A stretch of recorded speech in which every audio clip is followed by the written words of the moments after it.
Michael wiped down the counter of his small food cart, the worn metal gleaming under the artificial lights of Station Kepler 442. Another day, another 100 customers served. His back ached, his feet throbbed, but there was something deeply satisfying about feeding people, or rather beings, who needed it. Uncle Michael. The familiar chorus of chirps and clicks made him smile before he even looked up. 3 small figures bounded toward him through the crowded marketplace. They moved with an odd grace, their translucent skin shimmering with bioluminescent patterns that shifted with their emotions. The tallest barely reached Michael's waist. "Hey, Trouble Trio," Michael called out, already reaching for the special containers he'd prepared. "Right on time." The children, if that's what they were, clustered around his cart with eager anticipation. Their large, multifaceted eyes reflected the neon signs of the station's commerce district. "We brought credits today," the smallest one announced proudly, holding up a single tarnished coin. Michael's chest tightened. He'd seen that coin before. They'd been offering him the same one for 3 months now, and he'd refused it every time. "Keep it," he said gently, handing each child a steaming container. "Business is good today. These are leftovers anyway." It was a lie. He'd made these meals specifically for them, carefully researching their species' nutritional needs in the station's database. The Velshara, they were called. Rare visitors to human space with few records beyond basic biology. "You always say that," the middle child said, her patterns flickering orange suspicion. Michael had learned. "Then I'm always lucky," he replied with a wink. The truth was darker. 3 months ago, Michael had first spotted them digging through the recycling units behind the food court. Thin, scared, alone, no adult in sight. He'd watched station security walk past them twice without a second glance. Just more orphans in a galaxy full of them. Since then, they came every day. He fed them, asked no questions, and tried not to think about what would happen to them when he couldn't. "Where's your friend?" the tallest asked, looking around. "Kate? She's running errands. She'll be sorry she missed you." Kate was his business partner and closest friend on the station. When he'd told her about the children, she hadn't hesitated. "Feed them," she'd said simply. "We'll figure out the rest." They'd been trying to locate the children's guardian for weeks, but every inquiry hit a dead end. The Velshara embassy claimed no knowledge of juveniles on the station. Social services said their hands were tied without proof of abandonment. The children themselves offered only vague answers about their mother being away and very busy. As the trio ate, Michael noticed the oldest child's patterns were dimmer than usual. "Are you feeling okay?" "Tired," she admitted. "We walked far today. Where are you staying? I could give you a ride home." The 3 exchanged glances, their patterns sinking in that eerie way they had. "We manage," the middle one said firmly. Michael didn't push. He'd learned that much about survival on the station. Sometimes people, beings, needed their secrets.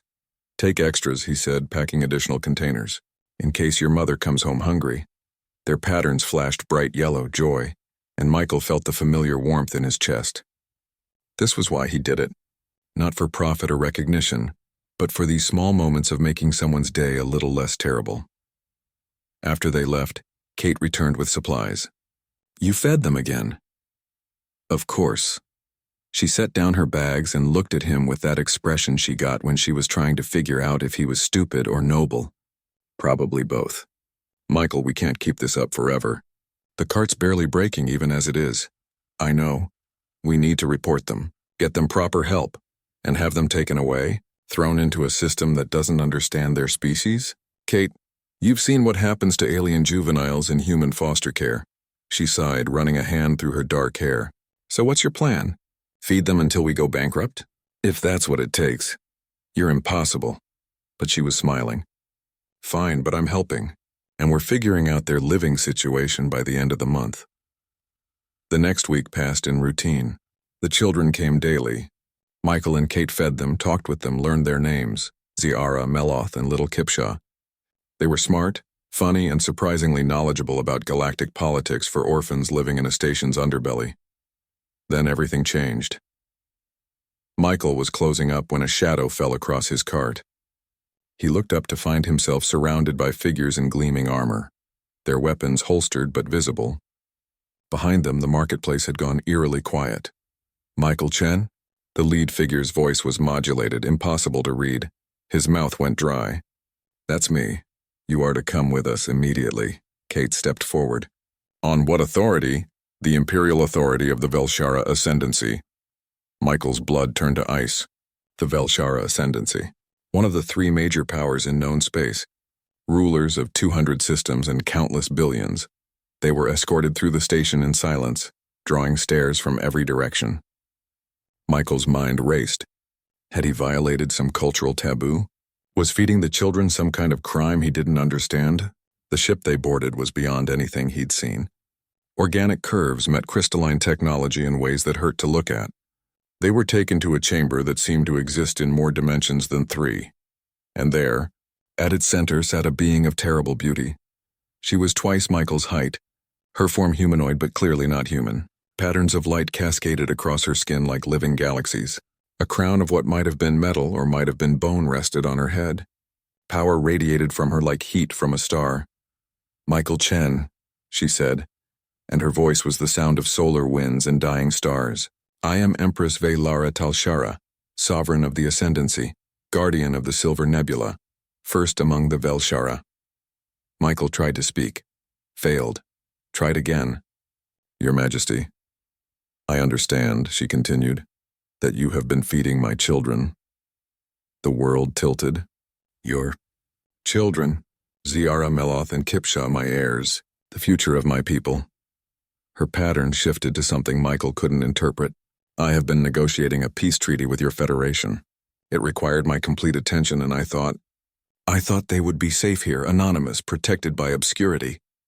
"They were digging through trash," Michael said, and immediately regretted his tone. But the Empress's patterns flashed deep blue, sorrow. "I know I failed them. I became so consumed with preventing war that I neglected the most basic duty of a mother." She stepped forward, and Michael saw that her eyes, for all their alienness, held very familiar pain. "They speak of you constantly. Uncle Michael, who feeds them, who asks nothing, who treats them not as royalty or refugees, but simply as children who need kindness. Anyone would have—" "No." Her voice was firm. "Most walked past. You stopped. You saw them." She reached into her robes and produced a crystal that pulsed with inner light. "I cannot repay such kindness with mere credits. The Velshara hold debt of care as the highest obligation.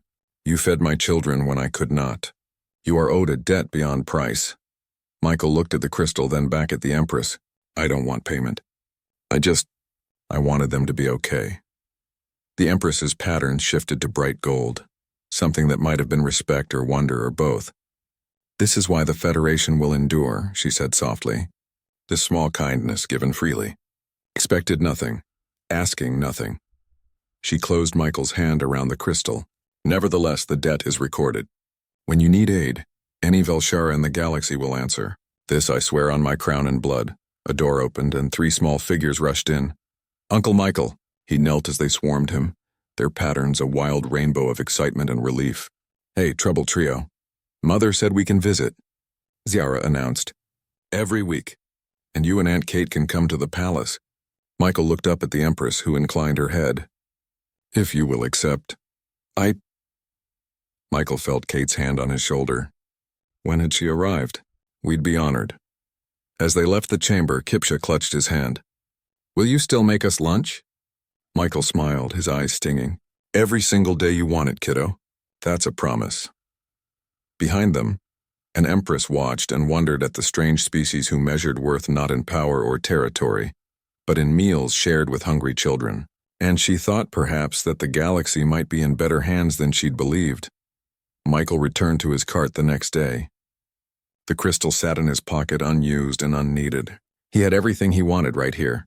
A friend who believed in him, a purpose that mattered, and three strange, wonderful children who called him uncle. The Empress had been wrong about one thing. He wasn't owed a debt. He'd been repaid the moment those three small faces had first lit up at his cart. Everything else was just details.